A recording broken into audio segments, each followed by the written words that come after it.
Pag-uusapan natin ngayon kung paano mag-recruit ng TikTok creators nang walang upfront cost. Ako si Ashley at ituturo ko kung paano gamitin ang commission-based partnerships para maipakita ang iyong produkto sa bagong audience nang hindi gumagastos ng malaki upfront. Pag-usapan natin ang TikTok Shop Affiliate Program, kung paano ito i-setup at paano makahanap ng creators who actually convert. Marami ang nag-aakalang kailangan ng malaking budget para dito, pero hindi.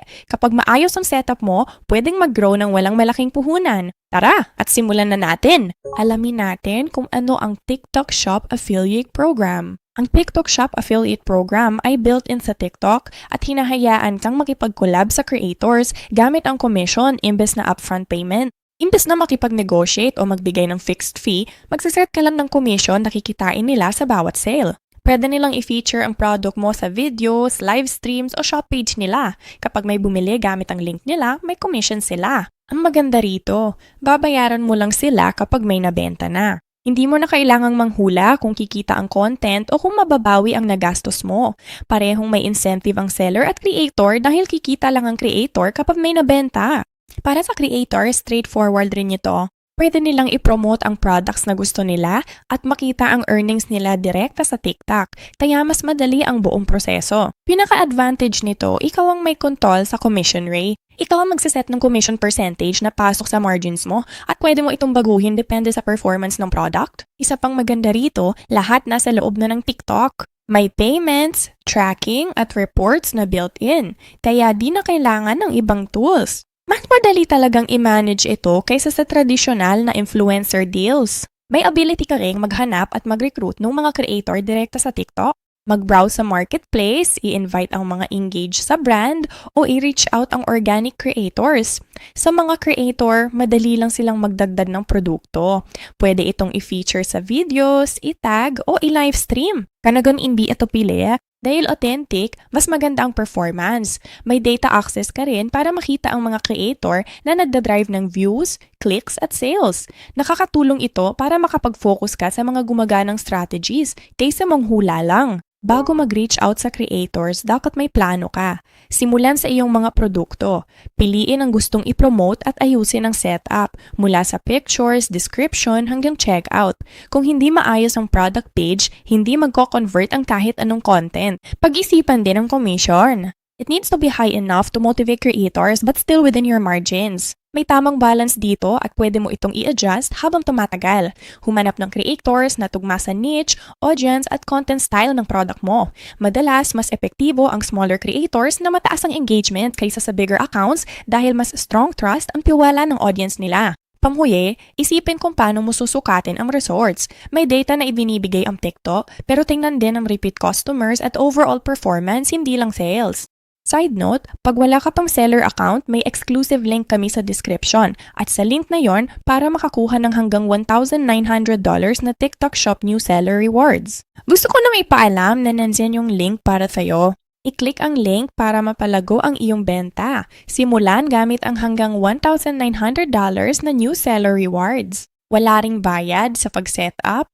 Pwede rin ng emerging sellers na manalo ng hanggang $10,000 na ad credits. Ngayon naman, usapan natin ang affiliate marketing sa TikTok. Kakaibang affiliate marketing sa TikTok kaysa sa ibang platform. Fast talaga ang TikTok at ayaw ng mga tao ng scripted na ad. Ang effective na content ay natural at parang normal na post lang talaga. Sa pagpili ng creator, tingnan mo kung paano sila mag-review. Natural ba ang dating o pilit lang ba ito? Malaking bagay ang difference na iyon. Tandaan na mas pinopromote ng TikTok ang content na nakakakuha ng atensyon, kaya mas maraming clicks at sales ang madalas nakukuha ng creators na magaling gumawa ng engaging content. Dahil dito, huwag mong masyadong kontrolin ang content. Kapag natural, mas okay. Ngayon, sa structuring commissions and incentive. Walang perpektong commission rate, pero dapat competitive ito. Depende ito sa margins at goals mo.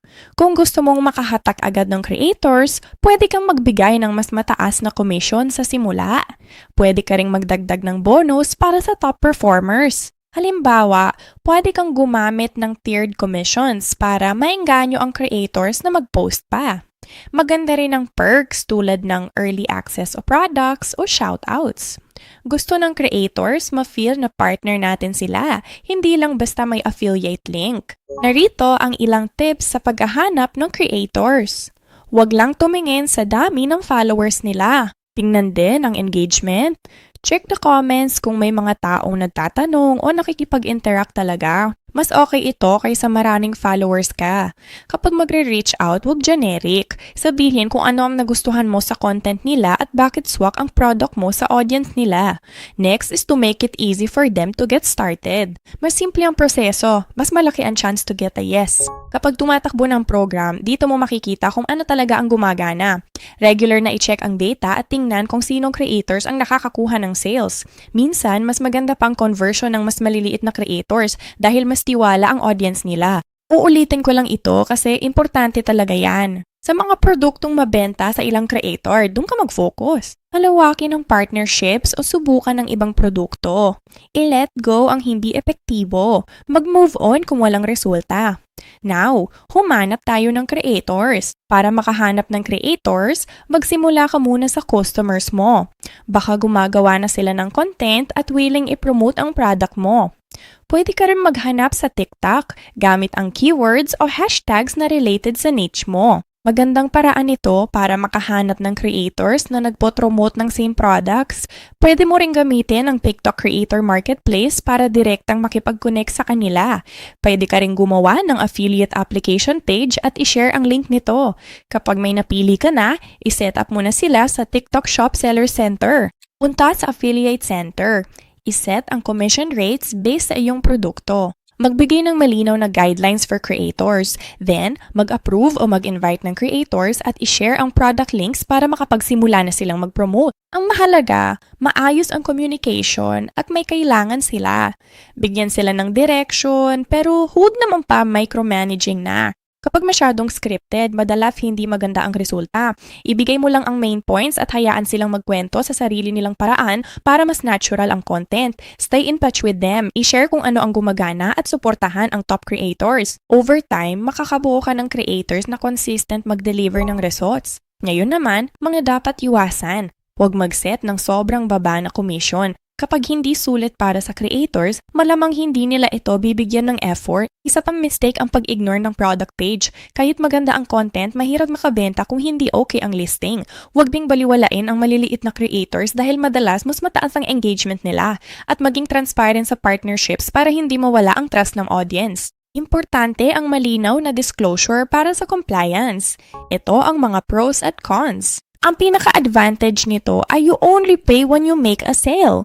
Mas low risk ito kaysa magbayad agad para sa content na baka hindi mag-work. Mas natural ang dating dahil creators ang pumipili ng pinopromote nila. Pero mas kaunti rin ang control mo at iba-iba ang pwedeng maging results. Kailangan din ng oras para makahanap ng tamang creators at makabuo ng relasyon sa kanila. Again, kung gusto mong gumawa ng seller account, nasa description ang link para makapagsimula ka. At again, free lang mag-setup nito at may chance kang kumita ng halos $2,000 sa seller rewards. So this way of selling on TikTok makes a lot of sense if you want to grow your TikTok shop without spending a ton of money upfront. Kung okay lang sa'yo na magbigay ng bahagi ng sales kapalit ng exposure, magandang paraan ito para malaman kung aling creators ang may results. Pero baka hindi ito para sa'yo kung gusto mo ng full control sa content o mababa ang margins mo. Alam kong medyo overwhelming ito sa simula, lalo na kung gusto mong lumago nang hindi nagsasayang ng pera. Pero kapag na-gets mo na kung paano ito gumagana, mas madali na itong i-scale. Kung gusto mo nang gumawa ng seller account at magsimula, huwag kalimutang gamitin ang link namin sa description. Affiliate links ang mga ito. Kaya may maliit kaming commission nang walang dagdag cost sa inyo. Maraming salamat sa suporta. Malaking tulong ito para makagawa pa kami ng libreng content at makatulong sa inyo na makabuo ng digital income gamit ang beginner-friendly na steps. Mag-like, mag-subscribe at mag-comment sa ibaba. Gusto naming marinig ang thoughts ninyo. Salamat sa panonood at magkita tayo sa next video.